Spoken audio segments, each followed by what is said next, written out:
Why did you decide to go for this?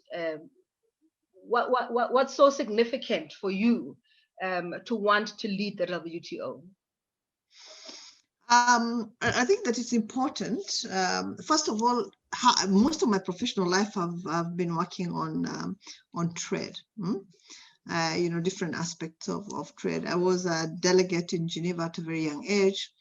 I came back as ambassador and was here for 6 years.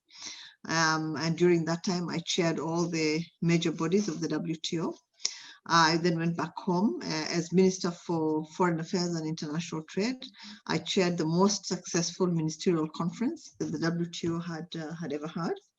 I believe very strongly that multilateral trade in the WTO have been a force for good, that multilateral trade has transformed economies, created thousands of jobs, and pulled a lot of people out of poverty. And that there's a need for all of us together as members of the WTO to continue working on the multilateral trading system so that it can respond to our needs and do what it was established to do, which is basically conduct multilateral negotiations. The WTO's values are very, very attractive. They're values of transparency, of inclusiveness, of non-discrimination. The largest number of members of the WTO are developing countries and least developed countries. And it's because they're inspired by what the WTO has to offer. And the fact that that they can integrate into the multilateral trading system and just expand the opportunities that are there for their nationals, for their private sectors, for their farmers to basically sell their products in a bigger marketplace. So basically, I think that one of the reasons that I wanted to be part of this is to make my contribution, because I think each one of us has a responsibility to contribute to making the multilateral trading system function better, more efficiently, more effectively. So that's why. But I mean, if you look at what's happening at the moment, the biggest players are either China or the United States. Yes, indeed, Africa wants to become the biggest market through the Africa Free Trade Area. But for now, we still have the China-US politics playing themselves out in the trade space. Do you think you'll be able to manage it?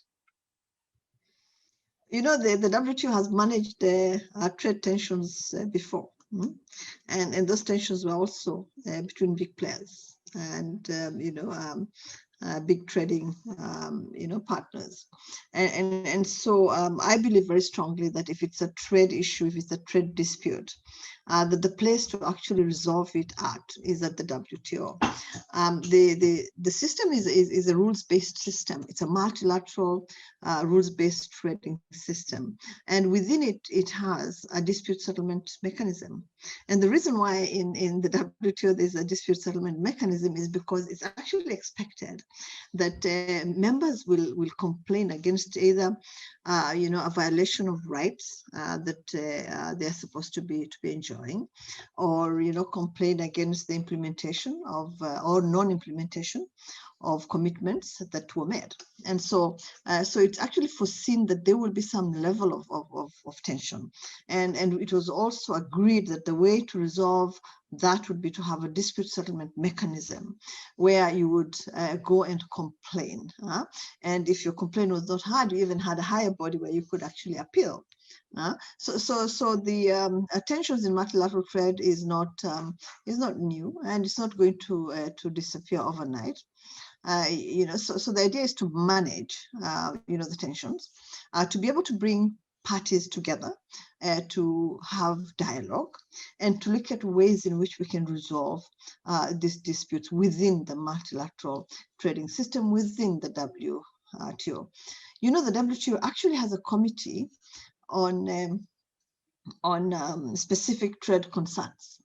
And the reason that committee was put in place was to see whether we could actually address any complaints that members have without necessarily going to the next level, which is the, to the dispute settlement mechanism, that you could actually go to this committee of the, the specific concerns, trade concerns that you may have, and have those addressed there, bring them up in the open, have members, kind of discuss them and see whether there's a way you can move forward without even going to make a complaint to a dispute panel. Yeah, so there is a toolkit within the WTO that is meant to address any concerns that may be raised by members, but also the Director General, can offer good offices. He can convene members so that they can engage. He can be a good envoy for the multilateral trading system. He can do a bit of shuttle diplomacy to go and understand, what issues members have and see whether these issues could be resolved by bringing the 2 or 3 or 4 parties together, around the table and having a candid discussion and allowing them to have that confidentiality that is required until an issue is actually resolved and there's a way forward. So there are different ways of addressing, challenges within the system that may cause tensions, and that's why I always said that there is a toolkit, and depending on what issues there are, I think that one can use that. But also the need to strengthen rules, right? If we feel that over a period of time that we need to tighten some rules, I think it's important to get that done. It's also important to upgrade the rule book so that if there are no rules, then we sit down and actually engage in a multilateral negotiation to develop those rules that may be needed to address issues that are becoming relevant to the multilateral trading system. But isn't it too ambitious or probably unrealistic looking at the different levels that the different countries of the world are at? You have the developed world and you have the least developed countries. Isn't it unrealistic to expect all of these players to come to the table and agree on one thing? No, we've done that before. We agreed on a trade facilitation agreement in 2013. We also agreed on the prohibition of export subsidies in agriculture in Nairobi, if you remember. We are currently negotiating a multilateral fisheries subsidies agreement. And there are other discussions that are ongoing right now, other negotiations that are ongoing right now at the WTO, and it is the I think the nature of these negotiations that we have a bottom-up approach. Decision making bottom up, so that all members feel that they have a stake in the negotiations, but also on the outcome of the negotiations, because again, it's a rules-based system, and all of us have to agree on the rules of the game. We must have a consensus on those rules. If there's no consensus, then we actually don't adopt them.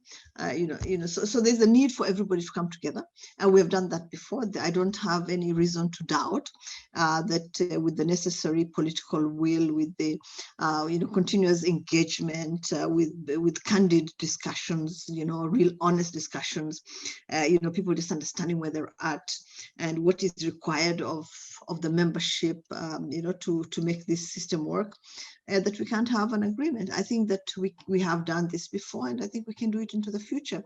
That's why the WTO was set up, to be a forum for multilateral negotiations. You speak about a very sore point of contention for many countries, subsidies, because a lot of the countries, especially the developing world, don't really understand what subsidies are and the impact that they actually have in skewing the multilateral trade environment. Explain to us what impact they actually have. Well, I mean, if I'll just use the example of the export, subsidies that we prohibited at the Nairobi conference. The impact that they had was to make products that were coming into our markets, very, very cheap. And so we could not compete in our own domestic markets. And so it was really important that we get rid of those subsidies so that our own farmers actually have an opportunity to trade in our own markets first before even going outside those markets, because then you're not afraid of products being brought into the market that had been fully subsidized, right, or partially subsidized, and that would be much cheaper than the products that were produced by our farmers in our countries. And so it was critically important and that distorts trade, and that really is the contention, that by offering subsidies, you distort trade. Now, there are some subsidies that don't distort trade, and we have talked about, boxes of subsidies, green boxes and amber box and all that, and I won't go into that today. But if subsidies are trade distorting, then I think that that's a matter for discussion of the members. It's something that the members need to address and look at with a view to prohibiting into the future. So we've done that with export subsidies, and I think now there are discussions on the other pillars of pillars of agriculture, which is, one is domestic support, the other one is market access. With domestic support, I think a lot of work has already been done, and it may be possible in the not too distant future to be able to reach agreement on getting rid of the trade distorting domestic subsidies. For market access, I think it will take a little bit of time, but we're very hopeful. We're very, very hopeful that that with the right engagement, level of engagement, continuous engagement, and with goodwill and political will, that we'll be able to complete the discussions on domestic support. Are Africans and African women in particular justified to look at you and have hope that you will look at things differently when you're there? Absolutely. I mean, as Minister for Foreign Affairs and International Trade, I saw firsthand, the impact that trade had on some of the businesses conducted by women, and how much women had been able to just grow their businesses by being part of an international supply chain or value chain. And so one of the priorities that I actually have is to have a focus on trade and gender. To just make sure that we can support the building of capacity, provide technical assistance to women entrepreneurs from developing countries and from LDCs, to make sure that they can hook onto international supply chains, but also bring them together with businesses from more developed countries, to just see how they can work together. So it is something that we actually are focused on. And we hope that that could be one of the first things that we actually address if I get selected. I think it would be really, really critical to look at how we can support women entrepreneurs, because trading at the domestic level is totally different from being part of the multilateral trading system and joining it and being integrated in it. First of all, the benefits are much better and bigger. But then there's need for a lot of capacity building and support to make sure that issues like standards and things like that are that they're addressed, and that our women entrepreneurs will feel absolutely comfortable exporting to other countries, that they can match the volumes that are required, for instance. And so it will need a bit of work. And there are discussions already ongoing at the WTO, and I hope that we can move those discussions very quickly ahead and make progress and have clear recommendations on how we can support women entrepreneurs. We are looking at just a day before the final announcement for the second stage. How are things looking for you? How much support do you have on the ground, and when can we expect that announcement for the last round? Well, I think that the chairman will have to decide when he's going to make that announcement. So I can't do that, for him. I'm just inspired by the generosity of the membership in having discussions with me and listening to me and to the vision that I have for the organization. And so I'm really grateful that I've been able to engage so broadly and widely with the membership. And I'm totally inspired. I'm encouraged by what I've heard. The conversations that have been held, and of course, like all other candidates, I'm hoping for the best. What are those engagements like? Give us a sense of what happens in those engagements. Well, it's exactly like the engagement me and you are having. Yeah. Exactly the same engagement where What do they ask you? I talk about.